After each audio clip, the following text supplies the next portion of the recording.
লাইমলাইটে আসতে কি লাগে, মানুষের চোখের সামনে আসতে কি লাগে? একটা প্ল্যাটফর্মে পৌঁছে যাওয়া লাগে আগে, এবং সেই প্ল্যাটফর্মে অনেক সময় অনেক দুর্দান্ত ট্যালেন্টরাও পৌঁছে যেতে পারেন না বলে তারা আসলে পাত প্রদীপের আলো থেকে অনেক দূরে থাকেন, এবং হয়তো সারা জীবন একটা ফ্রাস্ট্রেশন নিয়ে বসে থাকেন যে আমার তো মনে হয় আমি ট্যালেন্টেড, কিন্তু সেই ট্যালেন্টটা পুরো বিশ্ব দেখতে পারলো না, এবং সেই ট্যালেন্টটা না দেখাতে পারার কারণে আমারই হয়তো আমার এই জায়গা থেকে চলে যেতে হবে।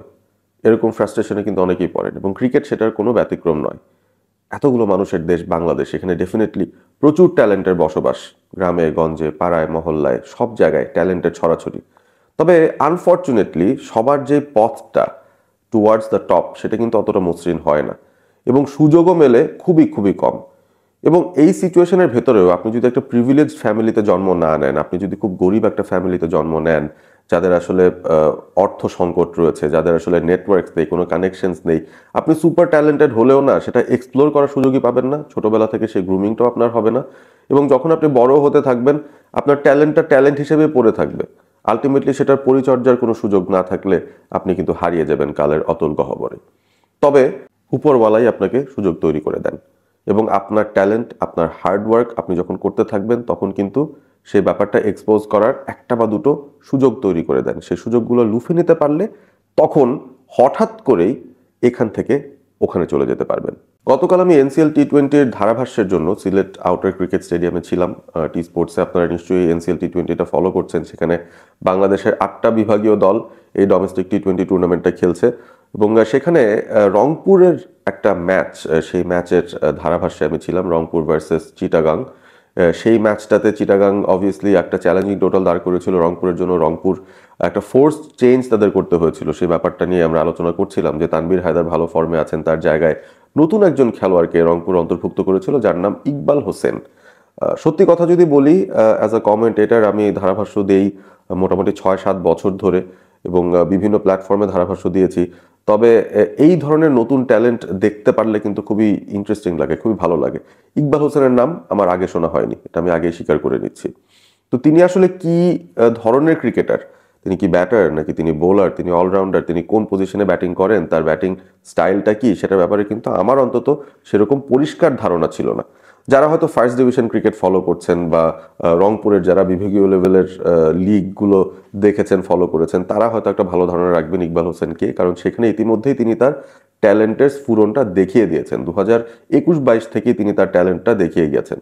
তো ওই জায়গাটায় যখন একেবারে আনকোরা একজন ইকবাল হোসেন তিনি একটা স্টার্টিং 11-এ সুযোগ পেয়ে যান এনসিএল দলে, যেটা কিনা পুরো ওয়ার্ল্ড ওয়াইড টেলিভাইজড হচ্ছে টি স্পোর্টসের মাধ্যমে, আপনারা বাংলাদেশে দেখতে পাচ্ছেন। ট্যাপম্যাড যে অ্যাপটা রয়েছে সেটার মাধ্যমে আপনারা বাংলাদেশে দেখতে পাচ্ছেন, এবং বাংলাদেশ বাদে পৃথিবীর সব জায়গায়, পৃথিবীর যে কোনো প্রান্ত থেকে আপনারা ইউটিউবে এনসিএল টি20টা কিন্তু উপভোগ করতে পারছেন টি স্পোর্টসের ইউটিউব চ্যানেলে।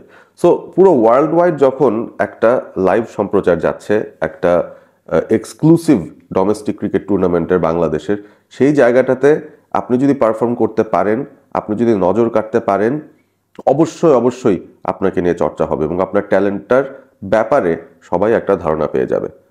এখন ইকবাল হোসেনের ব্যাপারে বলছিলাম, তাকে আমরা পার্সোনালি চিনি না, আমি পার্সোনালি চিনি না, তার খেলা আগে দেখার সুযোগ আমার হয়নি।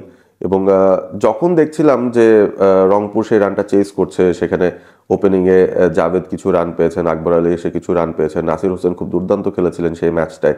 সো সবাই যখন একে একে আউট হয়ে যাচ্ছেন, এক্সপিরিয়েন্স ক্রিকেটাররা সবাই আউট হয়ে চলে যাচ্ছেন, সেই সময়টায় 4টা-5টা উইকেট পড়ে যাওয়ার পর হঠাৎ করে একজন ইকবাল হোসেন মাঠে নামলেন। অন্য প্রান্তে ছিলেন ক্যাপ্টেন আকবর আলী, এবং তখনও আমরা ধারাভাষ্যে বলছিলাম যে আসলে এই ম্যাচটা যদি জেতাতে হয় তাহলে আকবরের উপরেই ডিপেন্ড করতে হবে, কারণ বাদ বাকি তেমন সুপরিচিত নাম নেই, এবং তাদের ট্যালেন্টের ব্যাপারে আমাদের ধারণাও নেই যে তারা আসলে কতটুকু কি করতে পারবেন। সো ওই পরিস্থিতিতে হঠাৎ করে ইকবাল হোসেন আসলেন। মেহেদী হাসান রানা ছিলেন বোলার, আমার স্পষ্ট মনে আছে, আমি ধারাভাষ্য বক্সে বসে আছি, আমি এবং মাজহারউদ্দিন অমি। সো হঠাৎ করে প্রথম যে বলটা আসলো মেহেদী রানার, ওভার দ্য উইকেটে করলেন বাহাতি একজন বোলার। ইকবাল হোসেন জায়গায় দাঁড়িয়ে যেভাবে বলটাকে ঠিক মেহেদীর মাথার উপর দিয়ে হাঁকিয়ে একটা 6 মারলেন, অবাক হয়ে গেলাম, এক কথায় অবাক হয়ে গেলাম। অনেক সময় একটা শটই আপনার ট্যালেন্টের প্রমাণ দিয়ে দিতে পারে। সাধারণত কিন্তু অ্যাজ কমেন্টেটার্স আমরা খুব অবজেক্টিভলি ব্যাপারটাকে দেখি, আমরা খেলাটাকে খুব অবজেক্টিভলি বোঝার চেষ্টা করি, এবং পরিস্থিতি অনুযায়ী কি হচ্ছে না হচ্ছে সেটার ব্যাপারে একটা ধারণা রাখি, এবং দেখতে দেখতে একজন খেলোয়াড়ের খেলা প্রতিদিন বা প্রত্যেকটা ম্যাচে দেখতে দেখতে তার ব্যাপারে একটা প্যাটার্ন যেটা গ্রো করে, সেই প্যাটার্নটা আমরা ধরার চেষ্টা করি যে হ্যাঁ তিনি এই ধাঁচের ব্যাটার, তিনি এই প্যাটার্নের ব্যাটার, তার শক্তির জায়গা, তার দুর্বলতার জায়গা, এই সব জায়গা, এবং তিনি কতটুকু এবল কোনো একটা পরিস্থিতিতে ম্যাচ বের করে আনতে বা পারফর্ম করতে, সেটার ব্যাপারেও একটা প্যাটার্নের মাধ্যমে আমরা ধারণাটা পেয়ে যাই।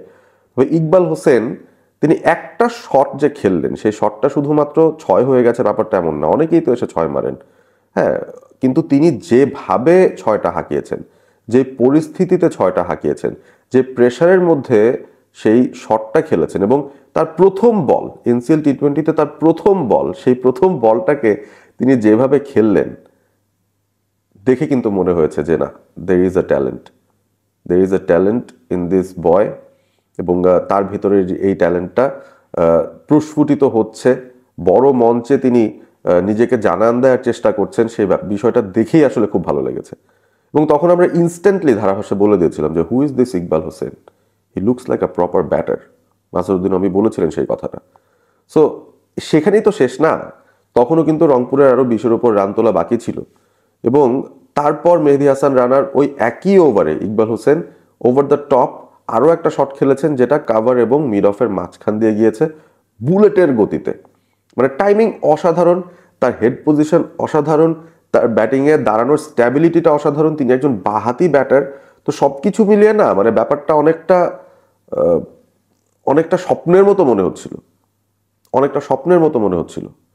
এই ধরনের পরিস্থিতিতে এরকম আনকোরা একজন ক্রিকেটার হঠাৎ করে আসলেন, কিছুতেই তিনি বিচলিত হননি।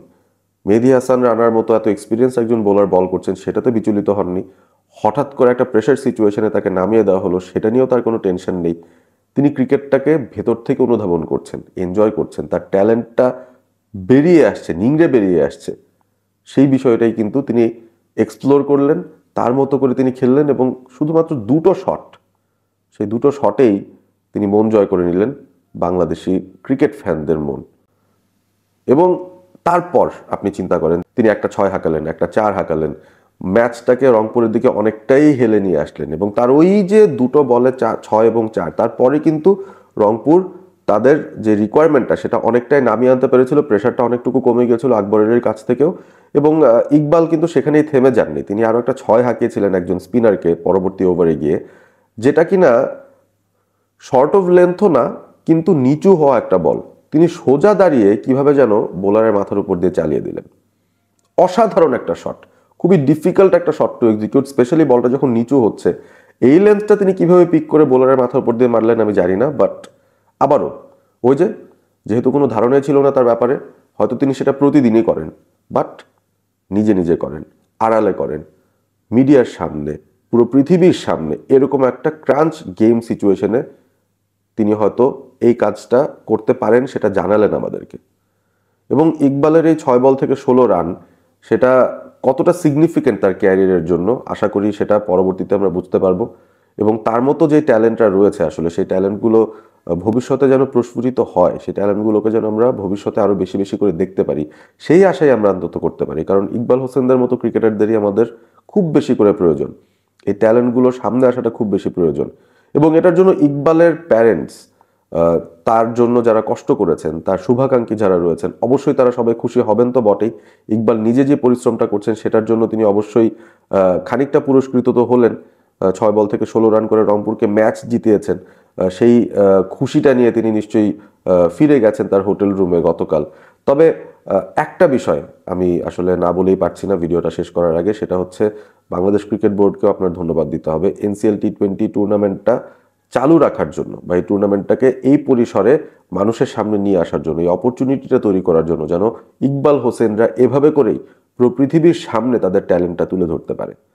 ইকবালের ব্যাটিং আপনারা দেখেছেন কি দেখেননি জানিয়ে দেবেন কমেন্ট করে। পুরো ম্যাচটা আপনারা দেখেছেন কিনা, দেখলে সেই কনটেক্সটে আসলেই তার কন্ট্রিবিউশনটা কতটুকু ইম্পর্টেন্ট মনে হচ্ছে সেটা জানিয়ে দেবেন।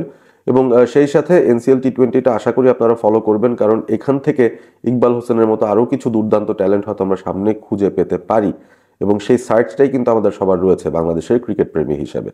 ভিডিওটি ভালো লেগে থাকলে অবশ্যই বন্ধুদের সঙ্গে শেয়ার করবেন, এবং সেই সাথে সাবস্ক্রাইব করবেন অল স্পোর্ট এবিপি। ভালো থাকবেন সবাই।